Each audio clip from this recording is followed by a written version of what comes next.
মৰমৰ ছাত্ৰ ছাত্ৰীসকল, তোমালোকৰ যি north east regional institute for talent search exam, এই এক্সামটোৰ মই কুৱেশ্যন পেপাৰ এখন লৈ আহিছোঁ 2023 আৰু 24। ইতিমধ্যে আমি ভালেকেইখন কুৱেশ্যন পেপাৰ আলোচনা কৰিছোঁ।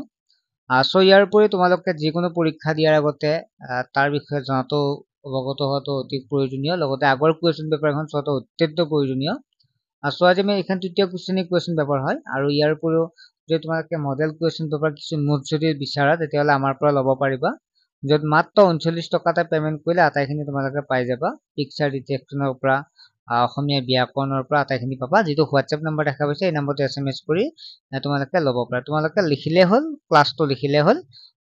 লিখাৰ পিছত আমি QR কোড এটা পঠিয়াই দিম, তাতে মাত্ৰ 39 টকাতে পেমেন্ট কৰিলে লগে লগে PDF টো পাই যাবা। এতিয়া আমি প্ৰশ্নখিনিলৈ আগবাঢ়িছো। প্ৰথম প্ৰশ্নটো হৈছে কি আছিল যে পদৰ যি ৰূপৰ দ্বাৰা কোনো বস্তু বা প্ৰাণী এটাতকৈ অধিক সংখ্যা বোধ জন্মে তেনেকুৱা কি বুলি কয়? বহুবচন বুলি কোৱা হয়। এটা বুলি ক'লে একবচন, বহুবচন। বৃক্ষৰ এটা সমাৰ্থক শব্দ হৈছে গছ, শুকুলা মানে হৈছে বগা। শুকুলা সমাৰ্থক শব্দ হৈছে বগা। আৰম্ভৰ বিপৰীত শব্দ শেষ, তেন্তে প্ৰৱেশৰ বিপৰীত কি হ'ব? প্ৰস্থান, মানে এৰি যোৱা। আৰু তোমাৰ হৰ ক'ত বাক্যটো উপযুক্ত প্ৰশ্নবোধক হ'ব। ক'ত বুলি সুধিছে যিটো, যি পদে আন পদৰ দুখ গুণ বুজায় তাকে কি বুলি কোৱা হয়? বিশেষণ পদ বোলে। হয়তো হ'ব শুদ্ধ উত্তৰ। ভোকত আতুৰ হোৱা লোকক ভোকাতুৰ বুলি কয়, আনহাতে অনাহাৰে থকা লোকক কি বুলি কয়? লঘোণ। ঠিক আছে, নেক্সট হৈছে লঘোণ বুলি কোৱা হয়। তাৰপিছততো চোৱা, নেক্সট আছে যিটো আছে বিন্যাস কৰি দেখুওৱা শব্দটো সংযোগ কৰিলে এইটো সম্ভ্ৰান্ত পাবা দেই। হাত মানে শৰীৰৰ এটা অংগ। হাত মানে কি হ'ব? হাতাকাৰে হাত, মধ্যত হ'লে হাত মানে বজাৰ। তেওঁ বজাৰলৈ গৈছিল হ'ব হতো। পুৰস্কাৰ মানে উপহাৰ দিয়া বা প্ৰশংসা কৰা। তিৰস্কাৰ মানে কি? ককৰ্থনা। দেশ থকাৰ বাবে এবাৰ পৰিৱেশ বিজ্ঞানৰ অধ্যয়নৰ পৰা আহে। দেশ থকাৰ বাবে পাতৰ ৰং সেউজীয়া, পত্ৰ শৰীৰ থকাৰ বাবে পাতৰ ৰং সেউজীয়া। তৃণজাতীয় উদ্ভিদ কোন জোপা? ইয়াৰে যদি চাওঁ তেতিয়াহ'লে বাঁহ হ'ব তৃণজাতীয় উদ্ভিদ। এটা প্ৰাকৃতিক দুৰ্যোগৰ নাম হৈছে, আটাইকেইটা হ'ব বানপানী, ভূমিকম্প, ভূমিস্খলন, আটাইবোৰ প্ৰাকৃতিক দুৰ্যোগ। শিল আৰু মাটিৰে গঠিত পৃথিৱীৰ বহু ঠাইত আগুৰি থকা ওখ অংশবোৰক কি বুলি কোৱা হয়? পৰ্বত বুলি কোৱা হয়। অসমৰ এখন পাহাৰীয়া জিলা হৈছে কাৰ্বি আংলং। এবিধ উভচৰ প্ৰাণী ভেকুলী। কোনবিধ খোৱা বস্তুৰ পৰা আমি প্ৰধানকৈ খাদ্য পাওঁ? ভাত খালেহে খাদ্য পাম, হয় নহয়? খ্ৰীষ্টান ধৰ্মৰ পুথিখনৰ নাম হৈছে বাইবল, তেনেহ'লে ইছলাম ধৰ্মৰ হৈছে কোৰাণ শ্বৰীফ। 9 নম্বৰ হৈছে কেনে ধৰণৰ মাটিত ধান খেতি ভাল হয়? বোকা আৰু হিউমাছ থকা মাটিত। বিশ্ব পৰিৱেশ দিৱস 5 জুন তাৰিখে, তেন্তে শিক্ষক দিৱস কোন তাৰিখে পালন কৰা হয়? 5 ছেপ্টেম্বৰত। নেক্সট অংক আহিল গণিতৰ 10টা প্ৰশ্ন, 2টা আকৌ 2 নম্বৰকে 20 নম্বৰ থাকিব। অংকৰে লিখা 9,07,699, 9,07,699 গটো হ'ব শুদ্ধ উত্তৰ। যুগ্ম অথচ মৌলিক সংখ্যা কি? দুইটো যুগ্ম সংখ্যাও হয়, লগতে মৌলিক সংখ্যাও হয়। নেক্সট হৈছে 12 যদি যুগ্ম সংখ্যা হয় তেনেহ'লে 11 সংখ্যাটো কি হ'ব? অযুগ্ম হ'ব। দুটা সংখ্যা যোগফল 846, তাৰে এটা 621 হ'লে আনটো কিমান হ'ব? 225 হ'ব। 71 যোগ 0 4 পূৰণ 0 কিমান হ'ব? 71 হ'ব।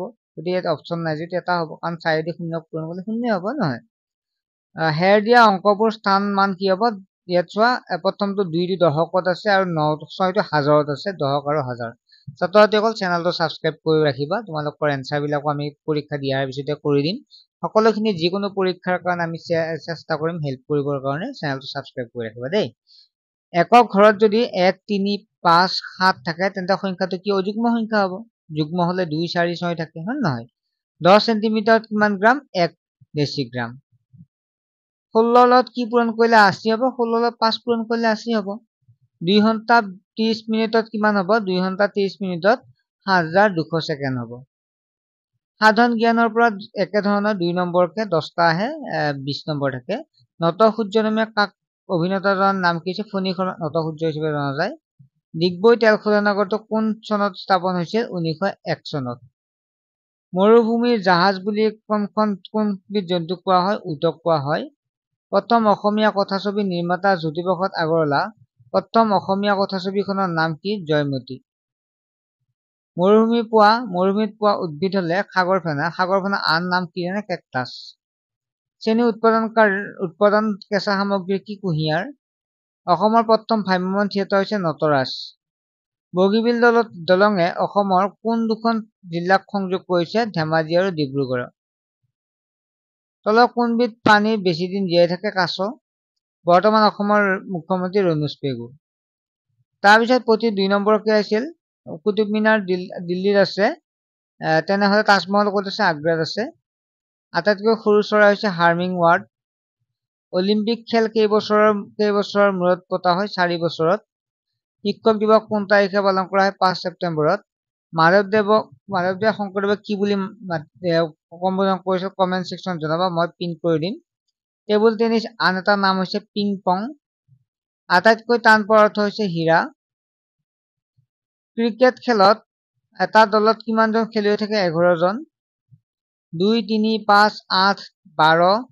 প্ৰথমটো 2 পৰা 3, তাৰ 3 পৰা 5লৈকে 4টো এৰিছে, 5ৰ পৰা 8লৈকে 2টা এৰিছে, 6 আৰু 7 এৰিছে। তেনেকুৱাকৈ দিছে 18 আৰু 23 হ'ব ইয়াৰ আনসাৰ। আইচক্ৰীম, গাজৰ আদি শংকু আকৃতিৰ বস্তু দাঁতি কেইটা থাকে? কমেণ্ট ছেকশ্যন জনাবা, মই পিন কৰি দিম। ঠিক আছে। কাষত দিয়া নৃত্যটোৰ নাম কি হৈছে? তাণ্ডৱ নৃত্য। কাষত চিত্ৰত থকা মহিলাবোৰে কি কামত ব্যস্ত হৈ আছে? সেইটো পাত উঠোৱা কামত ব্যস্ত হৈ আছে, যিটো আমাৰ বাগানত। কাষৰ চিত্ৰখনত দেখুওৱা সঁজুলিটোৰ নাম কি হৈছে? চৌকা। কাষত থকা চৰাইটো শান্তিৰ প্ৰতীক বুলি কোৱা হয়, কিন্তু কিহৰ প্ৰতীক? শান্তিৰ। কাষত দিয়া ফলৰটোৰ নাম হৈছে কিউই। এইটো কাষৰ চিত্ৰত থকা ফুলপাহৰ নাম কি? এইটো কি? যিটো বগা শেৱালি নহয়, ইয়াৰে এটাও নহয় হ'ব। ঠিক আছে। কাষৰ চিত্ৰত দিয়া বাদ্যযন্ত্ৰ হৈছে ভায়লিন। কাষৰ চিত্ৰত থকা ব্যক্তিগৰাকী কোন হৈছে? এগৰাকী হৈছে ৰীতা চৌধুৰী। কাষৰ চিত্ৰত থকা সঁজুলিটো হৈছে জুৱলি, চিনি পোৱা। কাষৰ থকা বান্দৰটোৰ নাম কি নামেৰে জনা যায়? এইটো বান্দৰ নহয়, একচুৱেলি বাঘ। কাষত দিয়া চিত্ৰটো বাঘ হিচাপে, মানে চিতাবাঘ আৰু যিয়ে নহওক প্ৰশ্ন চিতাবাঘ হিচাপে জনা যায়। ছাত্ৰ-ছাত্ৰীসকল, আশা কৰোঁ তোমালোকে বুজি পাইছা। চেষ্টা কৰিছো যিমানখিনি পাৰো হেল্প কৰিবৰ কাৰণে। গতিকে তোমালোকেও মৰম দিবা চেনেলটোৰ প্ৰতি, ছাবস্ক্ৰাইব কৰি ৰাখিবা, আৰু যদি নোটছ লাগে তেতিয়াহ'লে হোৱাটছএপত SMS কৰিলে হ'ল। ঠিক আছে, বাই।